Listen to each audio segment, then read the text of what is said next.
قرآن ایک ایسی کتاب ہے جو کائنات کی تخلیق کے راز اپنے اندر سمیٹے ہوئے ہے۔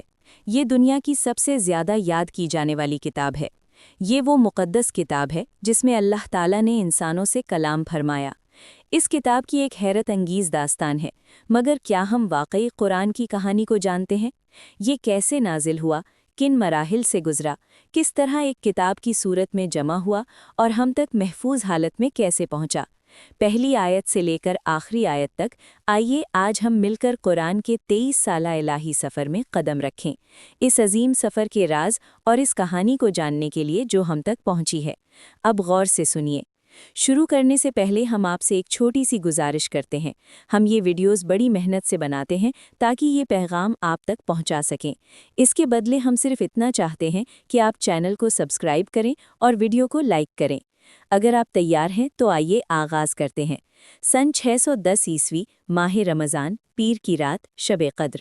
یہ وہ مبارک رات تھی جب قرآن لوح محفوظ سے آسمان دنیا کی طرف نازل کیا گیا اور پھر آسمانوں سے پہلی وحی ہمارے نبی صلی اللہ علیہ وسلم پر نازل ہوئی۔ اس رات 18,000 عوالم اور تمام فرشتے منتظر تھے۔ یہ وہ رات تھی جب نبوت عطا کی گئی، جب اللہ عز و جل نے اپنے بندے سے کلام فرمایا۔ جب محمد صلی اللہ علیہ وسلم کی عمر تقریباً 35 سال تھی تو آپ مکہ سے تقریباً 6 کلومیٹر دور جبل نور پر واقع غار حرا میں عبادت کے لیے جایا کرتے تھے۔ یہ جگہ آپ نے اپنے دادا عبد المطلب سے سیکھی تھی۔ جب آپ صلی اللہ علیہ وسلم کی عمر 38 سال ہوئی تو آپ سال کا آدھا حصہ اسی غار میں گزارنے لگے۔ کہا جاتا ہے کہ جب اللہ کسی بندے سے محبت کرتا ہے تو دنیا اسے بے رنگ اور بے ذائقہ محسوس ہونے لگتی ہے۔ نبی کریم صلی اللہ علیہ وسلم دنیا کی ہنگامہ خیزی سے دور کسی سچ کی تلاش میں تھے۔ لفظ حرا کا مطلب بھی تلاش ہے۔ اس رات تمام فرشتوں نے آسمان سے زمین تک ایک نورانی راستہ بنا دیا، شیطانوں کو بھگا دیا گیا اور پوری کائنات کو پاک کر دیا گیا۔ جب یہ راستہ تیار ہو گیا تو جبرائیل امین وحی لے کر نازل ہوئے۔ اس رات ستارے ٹوٹتے دکھائی دیے۔ مشرکین نے بھی اس غیر معمولی رات کو محسوس کیا۔ غار حرا کی خاموشی میں اچانک ایک عظیم طاقت کا ظہور ہوا۔ جبرائیل علیہ السلام غار کو نور سے بھر دیتے ہیں اور فرماتے ہیں، اقرا، پڑھو۔ نبی صلی اللہ علیہ وسلم گھبرا کر فرماتے ہیں، میں پڑھا ہوا نہیں ہوں۔ جبرائیل علیہ السلام نے آپ صلی اللہ علیہ وسلم کو زور سے تھاما۔ یہ عمل 3 مرتبہ ہوا۔ پھر یہ عظیم آیات نازل ہوئیں، پڑھو اپنے رب کے نام سے جس نے پیدا کیا، انسان کو خون کے لوتھڑے سے پیدا کیا۔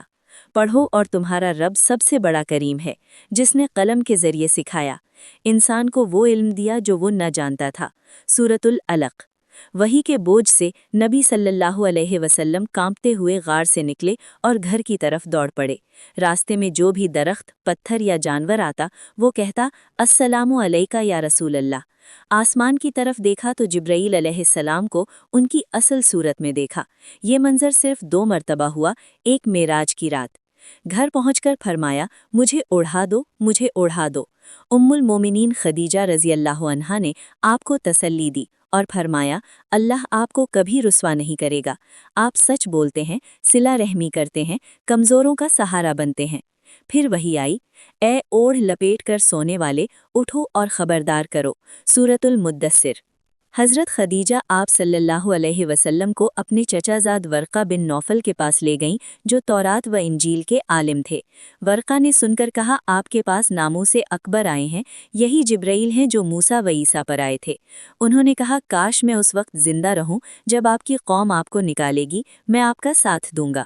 یہیں سے نبی صلی اللہ علیہ وسلم نے اس عظیم مشن کے لیے خود کو تیار کر لیا۔ قرآن ایک ساتھ نازل نہیں ہوا بلکہ 23 سال میں تھوڑا تھوڑا نازل ہوا۔ اس میں بڑی حکمت تھی۔ ہر آیت وقت کی ضرورت کے مطابق نازل ہوتی، لوگوں کی اصلاح کرتی، ان کے دلوں کو نرم کرتی۔ نماز، روزہ، زکوٰۃ، حج سب آہستہ آہستہ فرض کیے گئے۔ قرآن کو یاد بھی کیا گیا اور لکھا بھی گیا۔ ہر رمضان میں نبی صلی اللہ علیہ وسلم پورا قرآن جبرائیل علیہ السلام کو سناتے، آخری سال 2 مرتبہ۔ حضرت ابو بکر کے دور میں قرآن کو ایک کتاب کی شکل دی گئی، حضرت زید بن ثابت نے اسے مرتب کیا۔ حضرت عثمان کے دور میں ایک معیار عثمانی مصحف بنایا گیا جو آج تک محفوظ ہے۔ اللہ تعالیٰ کا وعدہ ہے، بے شک ہم نے ہی قرآن نازل کیا اور ہم ہی اس کی حفاظت کریں گے۔ سورۃ الحجر 15:9۔ آج دنیا بھر میں قرآن ایک ہی ہے، لفظ بلفظ، حرف بحرف۔